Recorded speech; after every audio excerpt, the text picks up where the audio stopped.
সাংবাদিক বন্ধুসকল, আপোনালোক সকলোকে আমাৰ এই সংবাদমেলত স্বাগতম জনোৱাৰ লগতে বৈপ্লৱিক অভিনন্দন জ্ঞাপন কৰিছোঁ। আমি মূলতঃ দুটা বিষয়ৰ ওপৰত আজি সংবাদমেলখনি অনুষ্ঠিত কৰিছোঁ। আমি শেহতীয়াকৈ দেখিবলৈ পাইছোঁ যে অবৈধ বাংলাদেশী নাগৰিকৰ উচ্ছেদৰ বিৰুদ্ধে অসম চৰকাৰ তথা অসমৰ মুখ্যমন্ত্ৰী ডক্টৰ হিমন্ত বিশ্ব শৰ্মাই যি এক ঐতিহাসিক পদক্ষেপ গ্ৰহণ কৰিছে, ইয়াৰ বিৰুদ্ধে একাংশ মৌলবাদী সংগঠন তথা বাংলাদেশী প্ৰেমী সংগঠনে আমি দেখিবলৈ পাইছোঁ যে বাংলাদেশী নাগৰিকক ৰক্ষণাবেক্ষণ দিবলৈ উঠি পৰি লাগিছে। বিশেষকৈ জমিয়ত উলেমা ই হিন্দ, আমি পুনৰবাৰ ক'ব বিচাৰিছোঁ, বিশেষকৈ জমিয়ত উলেমা ই হিন্দৰ মুৰব্বী আৰছাদ মাদানী আৰু ছৈয়দা হামিদ নামৰ এই নেতাকেইগৰাকীয়ে যি সাম্প্ৰদায়িক মন্তব্য প্ৰদান কৰিছে, সেয়া আমি অসমীয়া যুৱ মঞ্চত তিনিচুকীয়া জিলা সমিতিৰ তৰফৰ পৰা তীব্ৰ ভাষাৰে গৰিহণা জনাইছোঁ। আমাৰ স্পষ্ট কথা, অসমৰ পৰা অবৈধ বাংলাদেশী নাগৰিকক বিতাড়ন কৰিবই লাগিব। অসমক বাংলাদেশী নাগৰিকৰ চৰণীয়া পোছাক কেতিয়া হ'বলৈ দিয়া নহ'ব, সেয়া একদম স্পষ্ট কথা। আমি ক'বলৈ বিচাৰিছোঁ, অসমৰ জনগাঁথনিৰ প্ৰতি ভাবুকি সৃষ্টি হোৱা বাংলাদেশী নাগৰিকক যিকোনো মূল্য বিনিময়ত কিন্তু অসমৰ পৰা বিতাড়ন কৰিবই লাগিব। আমি এটা কথা আমি ক'ব লাগিব যে সেইদিনা মুখ্যমন্ত্ৰী হিমন্ত বিশ্ব শৰ্মা ডাঙৰীয়াই যি মন্তব্য আগবঢ়াইছে যে যি সন্দেহজনক বাংলাদেশী নাগৰিক, এই নাগৰিকৰ আচলতে যি ভোটাৰ তালিকাৰ পৰা নাম কৰ্তন যাব বুলি যি তেওঁ মন্তব্য আগবঢ়াইছে, আমি দাবী জনাব বিচাৰিছোঁ, কেৱল মাত্ৰ ভোটাৰ তালিকাৰ পৰা নাম যে নহয়, অসমৰ পৰা বিতাড়ন কৰিব লাগিব বাংলাদেশী নাগৰিকক। আমি অসমীয়া যুৱ মঞ্চৰ পৰা আমি দাবী উত্থাপন কৰিব বিচাৰিছোঁ। আৰু এটা কথা ক'ব লাগিব যে যোৱা 24 আগষ্টত মাৰ্ঘেৰিটাত উপস্থিত হৈ অসমৰ মুখ্যমন্ত্ৰী ডক্টৰ হিমন্ত বিশ্ব শৰ্মা ডাঙৰীয়াই সংবাদ মাধ্যমৰ আগত দিয়া বক্তব্যত স্পষ্ট ভাষাৰে কৈছিল যে মাৰ্ঘেৰিটাত অবৈধ বাংলাদেশীৰ নাগৰিকৰ বিৰুদ্ধে উচ্ছেদ অভিযান চলিব। আমি অসমীয়া যুৱ মঞ্চৰ তৰফৰ পৰা মাৰ্ঘেৰিটাত অতি শীঘ্ৰেই অবৈধ সন্দেহজনক বাংলাদেশী নাগৰিকৰ বিৰুদ্ধে উচ্ছেদৰ অভিযান চলাবলৈ আমি দাবী জনাইছোঁ। অসমত খিলঞ্জীয়া আধিপত্য ৰক্ষাৰ বাবে অবৈধ বাংলাদেশী নাগৰিকৰ উচ্ছেদৰ তথা বিতাড়নৰ অতি জৰুৰী।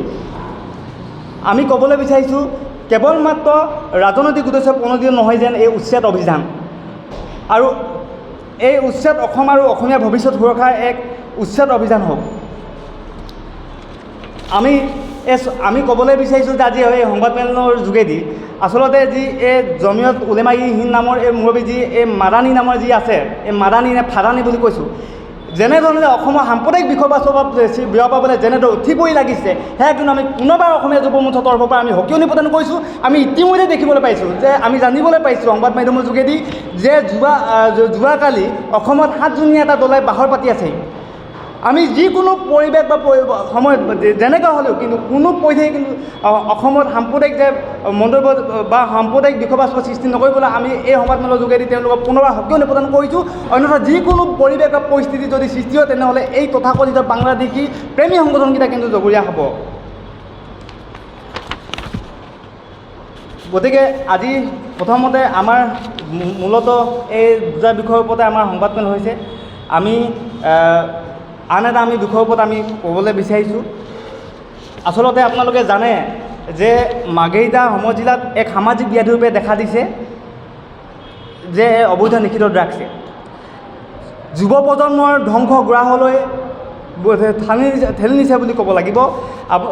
কিমান যে পৰিয়াল, কিমান যে ছাত্ৰ ছাত্ৰীৰ জীৱনৰ যে কিমান যে নৱপ্ৰজন্ম ধ্বংস হৈ গৈছে। নিষিদ্ধ ড্ৰাগছ তথা মাদক দ্ৰব্য অবাধ প্ৰচলনৰ বাবে বৃহত্তৰ মাৰ্ঘেৰিটা অঞ্চলত সামাজিক শৈক্ষিক পৰিৱেশ বিনষ্ট হৈ উঠিছে। সেয়েহে আমি অসমীয়া যুৱ মঞ্চ তিনিচুকীয়া জিলা সমিতিয়ে মাৰ্ঘেৰিটা সমজিলা প্ৰশাসন তথা আৰক্ষী প্ৰশাসনৰ অবৈধ ড্ৰাগছৰ বিৰুদ্ধে কঠোৰ পদক্ষেপ গ্ৰহণৰ পোষকতা কৰিছোঁ। আমি দেখিবলৈ পাওঁ যে মাজে সময়তে দুই এজন ড্ৰাগছ ব্যৱসায়ী আটক কৰি জেল হাজোতলৈ প্ৰেৰণ কৰে যদিও ড্ৰাগছৰ বিৰোধী অভিযান ধাৰাবাহিকভাৱে অব্যাহত নথকা ড্ৰাগছ ব্যৱসায়ীসকলে এই ব্যৱসায় চলাই যাবলৈ সক্ষম হৈছে। সেয়ে আমি অসমীয়া যুৱ মঞ্চই ড্ৰাগছ বিৰোধী অভিযান তীব্ৰতৰ কৰাৰ লগতে ধাৰাবাহিকভাৱে অব্যাহত ৰাখিবলৈ আমি দাবী জনাইছোঁ। ক'ব লাগিব যে নিষিদ্ধ ড্ৰাগছ তথা মাদক দ্ৰব্য অবাধ প্ৰচলনৰ বাবে বৃহত্তৰ মাৰ্ঘেৰিটা অঞ্চলত সামাজিক শৈক্ষিক পৰিৱেশ বিনষ্ট হৈ পৰিছে। গতিকে আমি আমি ক'বলৈ বিচাৰিছোঁ যিসকল একাংশ ড্ৰাগ ব্যৱসায়ীয়ে যেনেদৰে নিজৰ লাভালাভৰ কাৰণে নিজৰ লাভালাভ ভিত্তিভাৱে যেনেধৰণে ৰঙমীয়া যি ড্ৰাগছ বেহা চলাই আহিছে এই বেহাৰ লগত জড়িত যিসকল লোক আছে এই লোকসকলক কিন্তু অতি শীঘ্ৰে কৰায়ত্ব কৰি উচিত ব্যৱস্থা গ্ৰহণ কৰিবলৈ আমি আৰক্ষী প্ৰশাসন তথা চৰকাৰক আমি দাবী জনাইছোঁ। আৰু এটা ক'ব লাগিব যে কেৱল মাত্ৰ ড্ৰাগছে নহয়, আমি এই মাৰ্ঘেৰিটা জিলাৰ কিন্তু বিভিন্ন প্ৰান্তত অবৈধ চলাই বা মাদক দ্ৰব্যৰ বিভিন্ন ধৰণৰ বেহা কিন্তু চলাই আহিছে। এই ক্ষেত্ৰত কিন্তু কিয় ব্যৱস্থা গ্ৰহণ কৰা নাই? আমি ক'বলৈ বিচাৰিছোঁ যে কিন্তু এটা বিভাগ আবকাৰী বিভাগ থকাৰ পাছতো কিন্তু আজিলৈকে এই মদৰ চোলাসমূহকে কেনেকৈ আচলতে বেহা চলাই নিব পাৰিছে, সেয়া কিন্তু এক ডাঙৰ প্ৰশ্ন। গতিকে আমি চৰকাৰ বিভাগীয় কৰ্তৃপক্ষ প্ৰশাসনক আমি দাবী উত্থাপন কৰিছোঁ, অতি শীঘ্ৰেই ইয়াৰ ওপৰতে উচিত ব্যৱস্থা গ্ৰহণ কৰিব লাগিব। অন্যথা কিন্তু আমি অসমীয়া যুৱ মঞ্চৰ হাত সাবটি বহি নাথাকোঁ। পূৰ্বতো আমি ৰাইজক লগত আমি বিভিন্ন জেগাত মাৰ্ঘেৰিটা সমজিলা তিনিচুকীয়া বিভিন্ন প্ৰান্তত আমি প্ৰতিবাদী কাৰ্যসূচী লৈছোঁ।